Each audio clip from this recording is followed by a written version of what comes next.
Bueno, mis queridos jóvenes, entonces empezamos, ¿no? Nos habíamos quedado en esta partecita, me parece que nos quedamos,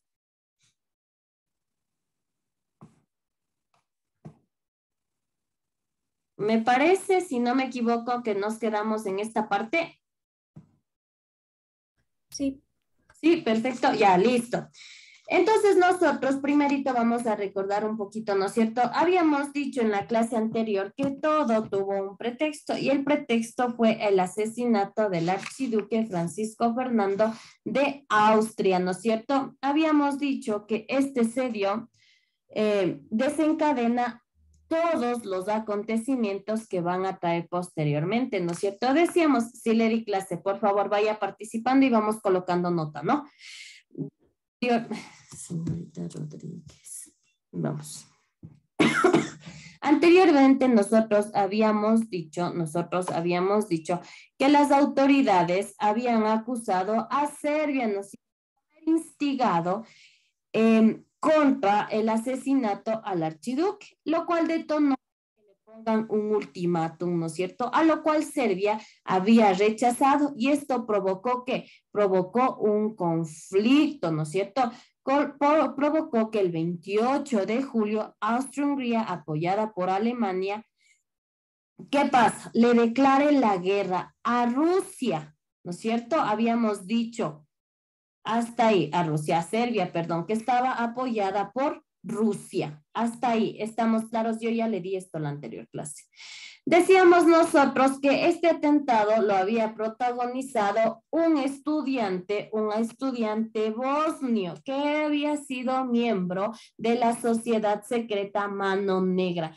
¿Qué decíamos que era la sociedad secreta Mano Negra? Vamos, ¿quién me dice? Vamos, ¿quién me dice? Vamos, gánese la nota, vamos, vamos. Una sociedad secreta nacionalista de miembros del ejército de Serbia.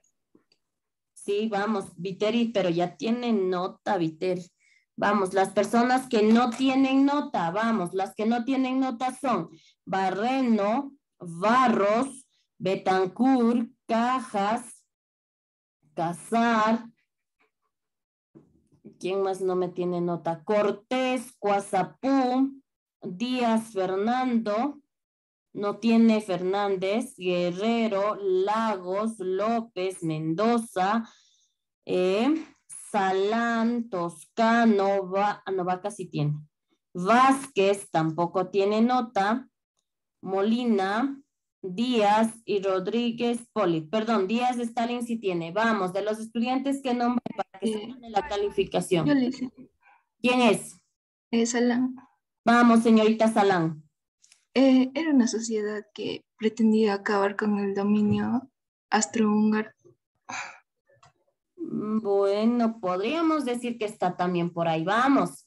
¿Qué más era? Muy bien, señorita Salán. Tiene su calificación. Vamos. ¿Quién más? Vamos. ¿Qué decíamos que era la Mano Negra? La organización Mano Negra. ¿Qué tipo de ideología manejaba? ¿Qué tipo de ideología manejaba esta sociedad secreta? Nacionalista. Perfecto. Nombre. Molina. Molina. Perfecto. Vamos. ¿Quién más? ¿Quién más me puede decir qué más era, no es cierto, Mano Negra? ¿Nadie? Perfecto, entonces empezamos. Nosotros decíamos que esta organización secreta era una organización exclusivamente de tipo militar, ¿no es cierto? Que tenía una ideología nacionalista. Este estaba formada por miembros del ejército del Reino de Serbia. Vamos, avanzamos entonces. Venga, vamos por aquí.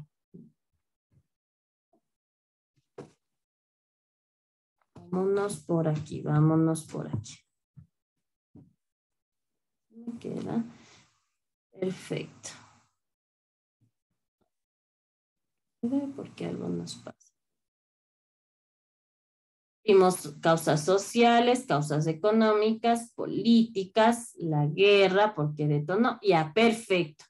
Nosotros aquí en esta partecita decíamos, también qué cosa, que esta fue por fases, se dio por fases, ¿no es cierto? En estas fases estaban dos frentes. Estos dos frentes eran el frente occidental y el frente oriental, cada uno con un propósito diferente, con un propósito distinto.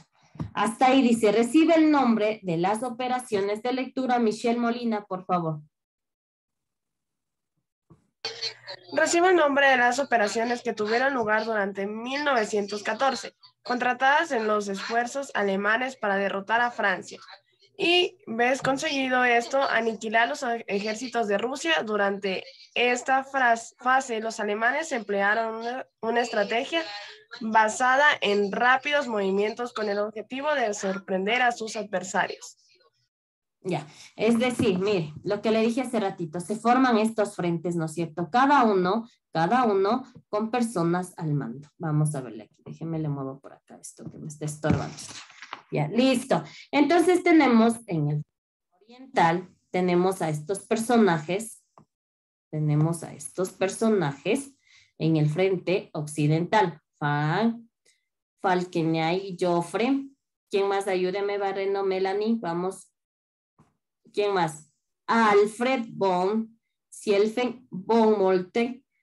Vamos, acá tenemos también en el otro, ellos son del frente occidental. En el frente oriental, entonces tenemos al mariscal Hindenburg. Luego tenemos, ¿no es cierto? Vamos a ver en esta partecita de aquí, la segunda fase. Entonces, nosotros vamos a decir que dentro de la Primera Guerra Mundial existieron dos fases. En la primera, ¿no es cierto? Ya vimos la formación de estos dos frentes, del frente oriental y del frente occidental. Ahora, dentro de la segunda fase va desde 1915 a 1916. Aquí se establece ciertas situaciones de lectura, señorita Viteri. Segunda fase, 1915-1916. Esta fase de la guerra es conocida también como Guerra de Trincheras, por la forma en que se desarrollaron las operaciones militares. Abarcó los años 1915 y 1916. Fue consecuencia del fracaso de la Guerra Relámpago iniciada por los alemanes en 1914. Frente Oriental. Avances alemanes bajo la dirección de Hindenburg. Alemania ocupa la Polonia, Rusia y Lituania. Frente Occidental. Los sucesivos intentos de romper el frente saldrán en sangrientas carnicerías que apenas significan avances de pocos kilómetros. Es la guerra de trincheras. Dale un segundito.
A ver, perdón, me ausenté. A ver, entonces nosotros aquí decimos, aquí viene una partecita muy importante donde nos dice la segunda fase de la guerra es donde empieza, ¿qué? Una guerra, pero mediante trincheras. ¿Qué será una trinchera? Vamos, ¿quién me dice qué es una trinchera? Un hueco en el suelo. Correcto, ¿no es cierto? Entonces, es decir, vamos a decir que aquí, que el frente específicamente occidental, el frente occidental utiliza diferentes recursos materiales y estrategias militares. Este frente, el frente occidental, es quien utiliza esta estrategia, ¿no es cierto? La estrategia de las trincheras. Fue cavar, ¿cómo le digo? No sé si ha visto las cunetas o sequias, esos canales, como una especie de canales profundos, donde se pueda, ¿qué? Donde se pueda guardar, ¿qué? Primerito, toda la utilería que ellos iban, valga la redundancia, a utilizar dentro del proceso de guerra. Así también como estos canales les servía para ¿qué? Para protegerse de los ataques del otro frente. Hasta ahí, ¿estamos claros? Por eso se le llama la guerra de trincheras. Hasta ahí, ¿estamos claros? ¿Dudas, preguntas, inquietudes? ¿No? Sí, estos eran puntos estratégicos, ¿no es cierto? Donde ellos podían estar ahí quietitos, calladitos, hasta ver que llegue su oponente. Nosotros decimos que dentro de esta segunda fase también se dieron una cantidad de muerte. La Primera Guerra Mundial es considerada una de las primeras guerras donde hubo mayor cantidad de gente que murió. Hasta ahí. ¿Estamos claros? ¿Dudas, preguntas, inquietudes?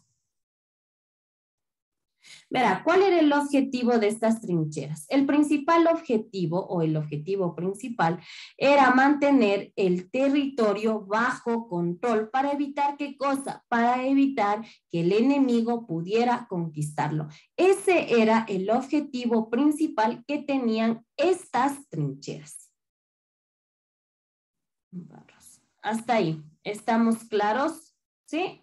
Vámonos por acá. Entonces, vamos. Aquí nosotros también tenemos una parte muy especial. También se desarrolla la guerra en el mar. Esta es una guerra naval. De lectura, señorita Delgado. Guerra en el mar. La guerra naval en la Primera Guerra Mundial se caracterizó por los esfuerzos de los aliados, especialmente Gran Bretaña, de imponer un bloqueo marítimo a los imperios centrales, utilizando sus grandes flotas navales, y por el empeño de estos a romper el bloqueo o establecer ellos mismos uno efectivo hacia el Reino Unido. Ya, verá, esta batalla,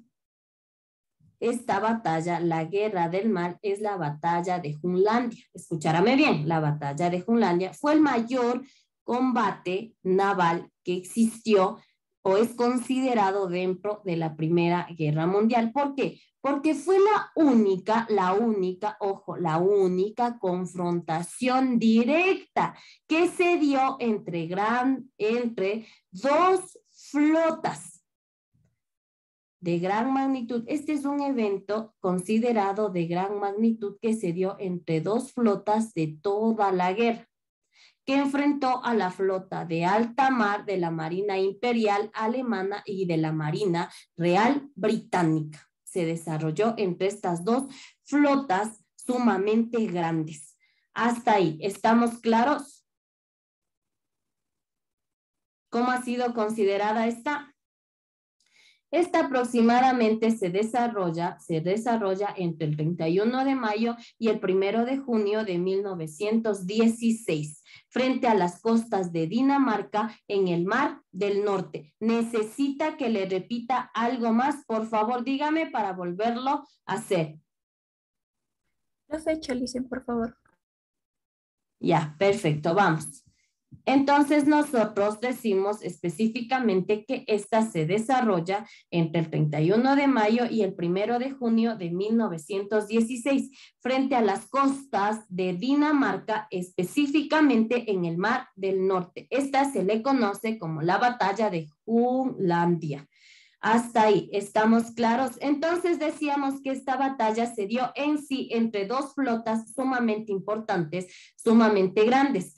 ¿Cuáles fueron estas dos flotas?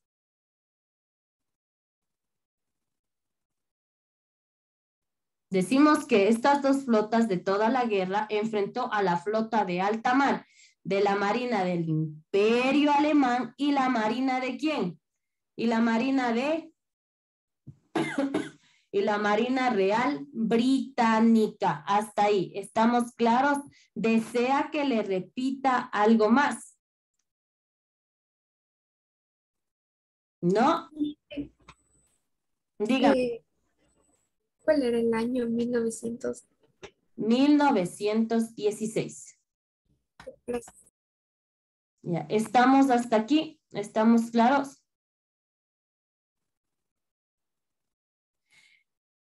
Dudas, preguntas, inquietudes que usted tenga.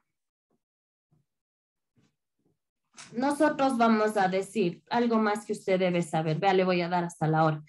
Esta batalla, podríamos decir que en resumidas cuentas, acabaron viéndose las caras los dos bandos en una estrecha batalla. Esta aproximadamente se desarrolla entre las, pongámosle, entre las 6:30 de la tarde, es decir, cuando ya caía la noche, pero específicamente acontece alrededor de las 8:30.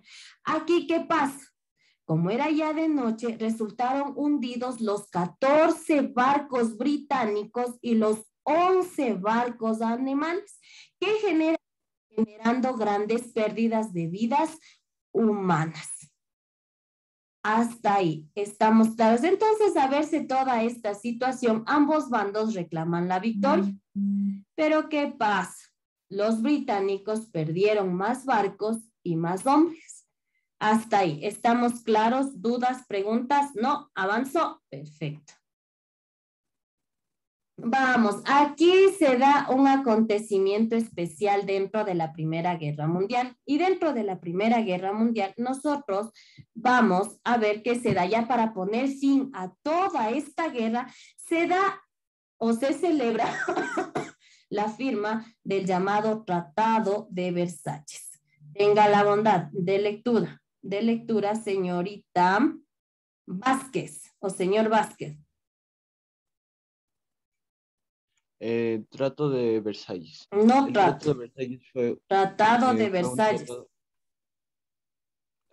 El Tratado de Versalles fue un tratado de paz firmado al final de la Primera Guerra Mundial que oficialmente puso fin al estado de guerras entre Alemania y los países aliados. Ya, perfecto. Escúcheme, por favor. Entonces, nosotros aquí, en resumidas cuentas, vamos a decir que este tratado, entonces, fue un tratado de paz. ¿Por qué? Porque con esto se pone fin a la guerra. Es decir, se busca ¿qué? Terminar de la mejor manera posible. Hasta ahí. ¿Estamos claros? ¿Alguna duda? Pregunta, alguna inquietud. Este tratado fue firmado el 28 de junio de 1919. Se llama Versalles porque fue firmado en Francia. Hasta ahí, ¿estamos claros? Dudas, preguntas, inquietudes. Entonces nosotros vamos a decir que en sí el fin de la Primera Guerra Mundial se dio el 28 de octubre. El 28 de octubre, perdón, estoy en el tratado yo. Vamos a decir que todo esto finaliza con el tratado de la firma de Versalles, ¿no es cierto? Con este tratado ya se acaba por fin la guerra, acaba tanta masacre, ¿no es cierto? Es decir, les obliga a mantenerse al margen de la guerra, es decir, ya se empieza la paz. Por un cierto tiempo, sí, porque obviamente quedan personas rezagadas, personas que no están de acuerdo y lógicamente esto va a detonar en una segunda guerra mundial, porque hubieron personas que no estuvieron completamente de acuerdo. Hasta ahí, ¿estamos claros? Verá, Este tratado de Versalles, o este tratado de Versalles es firmado, ¿no es cierto?, por Alemania. Alemania reconoce su rendición, obligándose ¿a qué? Obligándose a reducir drásticamente su ejército, su armamento y también a pagar fuertes sanciones económicas como reparo por todos los daños que éste había causado, lógicamente, a sus aliados. Aquí nosotros podemos decir que Alemania perdió grandes territorios, numerosos territorios dentro de Europa, Asia y África. Y así se vio llegar por fin el fin del imperio colonial. Hasta ahí estamos claros. Aquí nosotros también cabe resaltar que con la firma del Tratado de Versalles o con el Tratado de Versalles se considera o se consuma la victoria de la Triple Alianza. Este Tratado de Versalles se considera que es la victoria de la Triple Alianza. Hasta ahí, ¿estamos claros? ¿Dudas, preguntas, inquietudes? ¿No? ¿Sí? No, sí, por favor, hable. ¿No? Perfecto. Entonces nosotros, dentro de todo esto, vamos a decir que dentro de la Primera Guerra Mundial, primerito murieron alrededor de 8.5 millones de personas. Mire esa cantidad grande de personas que fueron afectadas por dicha guerra. Se dio gran cantidad de pérdidas económicas y materiales. Esto asciende a una cantidad de 186 millones de dólares. ¿Se imagina? Sumamente grande, ¿no es cierto? Listo. Una de las consecuencias de la Primera Guerra Mundial, con esto nace el armamentismo, nace la elaboración de armas como una industria moderna, generando ¿qué? Grandes beneficios económicos y resultados para la humanidad. ¿Por qué? Empiezan a hacer esto, ¿no es cierto? A consecuencia de la guerra, empiezan a hacer la elaboración de armamento. ¿Por qué? Porque con esto cada país buscará protegerse a sí mismo, ¿no es cierto? Contar con el mejor armamento bélico que exista para protegerse de posibles invasiones, de posibles ataques. Entonces, vea, con todas estas cosas va a generarse una Segunda Guerra Mundial. Y dentro de la Segunda Guerra Mundial, nosotros vamos a darnos cuenta que ¿quién la encabeza la Segunda Guerra Mundial? ¿Quién está dentro de la Segunda Guerra Mundial? Adolfo Hitler. Exacto, Adolfo Hitler, que es ¿de dónde? Alemania. Alemania, correcto. ¿Por qué? Porque si nosotros nos damos cuenta y hacemos un análisis cortito, chiquitito, vamos a darnos cuenta que dentro del Tratado de Versalles, Alemania fue totalmente o consideró ser perjudicada. ¿Por qué? Porque tuvo que generar grandes remuneraciones a los otros países por todo el daño que Alemania había causado. Hasta ahí. ¿Estamos claros? Ya. Dicen, ya se le... Vamos a, espéreme, Ceci, por favor. Entonces ahí sí nosotros vamos a decir que específicamente el 27 de octubre de 1918, Alemania, ojo con la fecha, Alemania aceptó las negociaciones de paz. Ahí sí. ¿Estamos claros? ¿Sí? Dice, Dígame, mija. ya se acabó la hora.